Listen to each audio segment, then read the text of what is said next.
We're recapping the 5 hottest stories of the week. We hit Amazon, the record rally, and the betting boom. Time to reveal our number 4 story.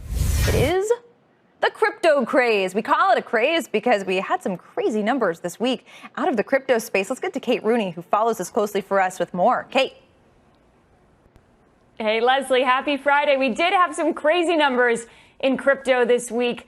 Let's start with this one. $2 trillion. That's the new high for the entire cryptocurrency market cap hit this week. And it wasn't really led by Bitcoin. The record was thanks mostly to a rise in alternative digital assets known as altcoins. One of those, XRP, is up 75% in the past week. Another big crypto headline came out of Robinhood. In March alone, the startup says it saw 3.5 million clients trade crypto for the first time. Robinhood has seen about 3 million new cryptocurrency traders per month to start this year. For comparison, the monthly averages last year were around the low 100,000s. It now has 9.5 million people trading Bitcoin, Ethereum, and even Dogecoin in some cases. That's up 6-fold from the end of last year. This could be welcome news for Robinhood ahead of its IPO in coming months.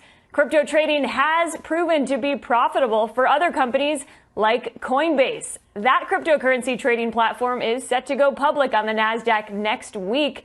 And a few days ago, Coinbase gave investors a glimpse at its business in the first quarter. It reported an estimated $1.8 billion in revenue. That was almost all from trading fees, and it was more than the company made in all of last year. And finally, Leslie, Square, that payments company, also offers Bitcoin trading. And take a look at shares this week. It's up double digits. Analysts do expect a similar benefit for Square as Bitcoin prices doubled in the quarter. Leslie, back to you. Wow, it's almost as if it's gold, and if you touch it, it turns to gold, but it's actually crypto. And of course, we'll get into more of that later. Thank you, Kate. Appreciate you bringing those numbers to us. Tim, I am told you have some newfound exposure in the crypto world that you recently discovered. It's called looking under your pillow and realizing you own Ethereum and Litecoin from a few years ago. And happy that you have a Coinbase account, by the way, who's coming next week. And, you know, what's interesting is actually that IPO. It may be of a company that's as profitable as any IPO company we've seen in call it Techland. But look, back to what's been going on in crypto. I mean, the dynamics around both what's been going on with Bitcoin as a benchmark, but the institutional adoption seemingly. This is also, I think the CNBC trader survey had this as the most crowded trade. We talked about that a couple weeks back. And I just think the dynamics here are when money is free and liquidity is what it is, this is part of what's fueling this. You've had a Fed this week who at different times when they've reaffirmed a commitment to zero interest rates through 2023. We had Fed minutes this week. We had Powell speaking, is when you've seen these spikes in Bitcoin. And you mentioned gold, by the way. I actually think gold is a really interesting trade at this point, considering all of the dynamics that are having Bitcoin move. Not all of them. Some of them are things that we always said were part of gold. Gold's probably 18% off of its high set last July. But again, I think this is a crowded trade. I think this is a Fed trade. But there's no question the institutional adoption and the broadening of this trade is what we've seen before. And this is usually when it gets a little nutty. Victoria, what do you make of the ultimate institutional adoption, which is Coinbase? Kate mentioned it's having its direct listing next week. Is that something that you would be interested in dipping your toes in?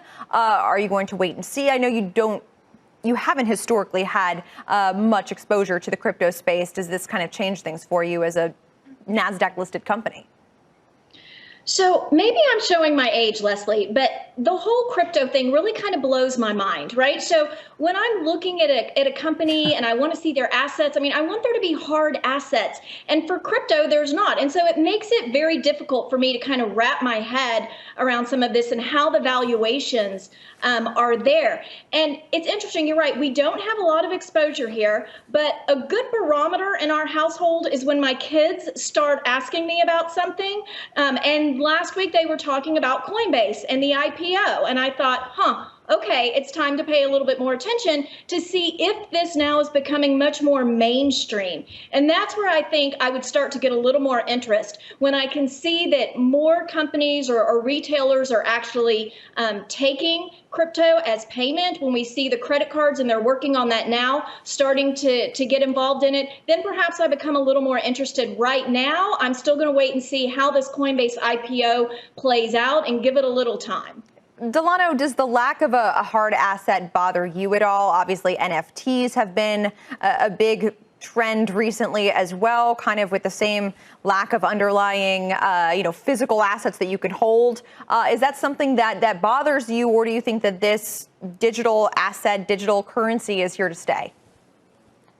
No, Leslie, I definitely think it's here to stay. When you think about it, you do have those subset of people who are trading based off the volatility, but you also have a larger subset of people who are looking at crypto, the NFT space, for what it is for long term, right? The code, the technology, the different facets, especially the younger demographic, what they're seeing in the future that could be done. Yes, there's no question. A lot of the NFTs, a lot of those things, especially at the bottom tier, are going to be worthless, right? But the top ones are going to have a lot of worth, and we definitely think we're definitely bullish and behind the whole space in general.